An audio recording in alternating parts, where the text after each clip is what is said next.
Women especially that feel like, oh my God, right? Like here's this man who's revolutionary, who's famous, who's handsome, who's young, who's smart. He's a person that seems this morally good man, which is hard to find. Oh my God. Shock that sickos like her are standing a murderer. This is sick, sociopathic. Hilarious to see these millionaire media pundits on TV clutching their pearls about someone standing a murderer when this is the United States of America, as if we don't lionize criminals. You're going to see women especially that feel like, oh my God, right? Like here's this man who's revolutionary, who's famous, who's handsome, who's young, who's smart. He's a person that seems this morally good man, which is hard to find. Ew. Sorry to interrupt the video. We got a new challenge. 20,000 by the end of April. We fell short in March, but we're gonna get our goal this month. Thank you all in advance for those that are gonna continue to like, subscribe, maybe even leave some comments and let us know how we're doing. And on that note, let me let y'all get back to the video and I'll see y'all soon. Ew.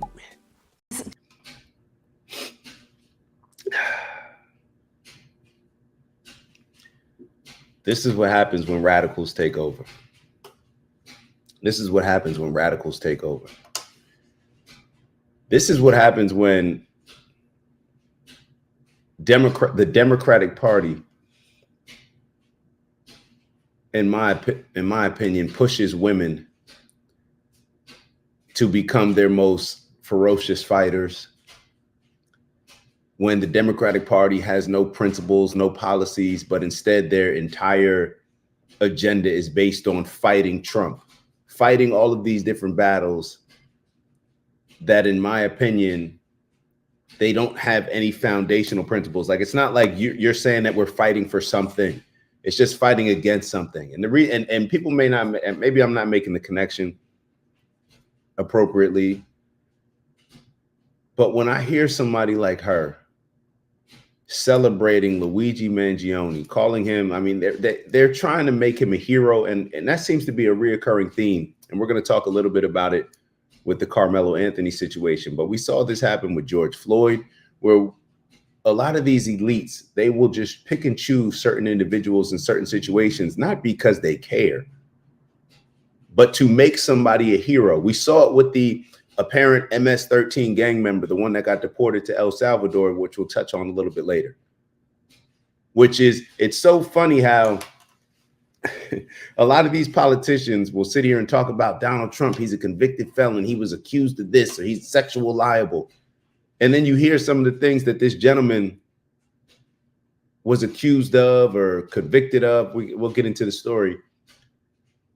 But people are going out of their way to try to save somebody from El Salvador. Do you think any of those Democratic politicians give a damn about that guy that got wrongfully deported? I don't even know if it's wrongfully deported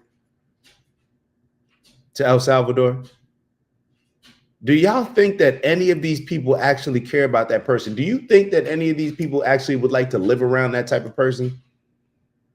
But they're going to make him a hero because it just aligns with pushing their agenda. They do not care who and what they need to use. They do not care what values they need to violate, what moral compass they need to violate. They do not care. It's all about just pushing their issue. Here she's on TV talking about Luigi Mangioni, some guy who shot a guy in the back, a CEO of an insurance company that you're not forced to work with this particular insurance company. Somebody that can't stand the healthcare industry, can't stand these insurance companies, can't stand these pharmaceutical companies. I would never get behind what Luigi Mangioni did. And what is she saying? She's like, oh, it's hard to find a man with morals. This is what happens when, and I hate to say it, but it just is what it is. This is what happens when women control society. When we have all this emotional energy where you follow the logic of somebody like her and the type of man that she wants her man to be, and you're going to end up crashing out and putting yourself in a terrible situation while she has to or doesn't have to face any accountability from the situation. So now if I get emotionally triggered, or if I want to kill somebody and shoot somebody in the back, that's what's celebrated as far as manhood in America, based on what Taylor Lorenz is saying. This is simply a microcosm of society. We see all of these little things happening in society, all these opinions that we see people having, which just seem to be absurd. And it's like, yo, how could you defend this? How can you look at this Carmelo Anthony situation and Austin Metcalf situation and feel that you need to pick sides with a 17-year-old that just lost his life and the other 17-year-old that now may lose his life as well? Like, how do we get to this point?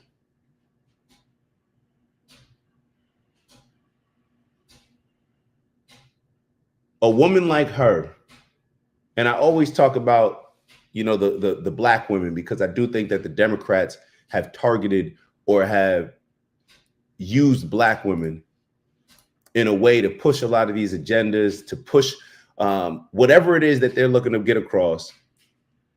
But this is the other side of it. This is really the other side of it. And it's the same thing, and perhaps just as vicious as what they're doing on one end. But you have to sit back and wonder, like, yo, why are women coming to why does it seem like, I don't know if it's just me, but because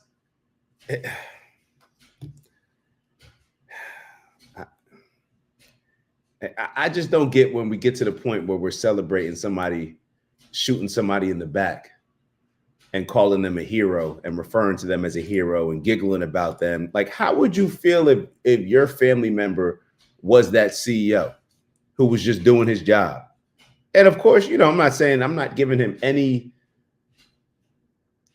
empathy or sympathy when it comes to what I believe the insurance companies do to a lot of people and take advantage of a lot of people. I'm not talking about that, but that does not mean that you could just go in and kill somebody. Let's keep going.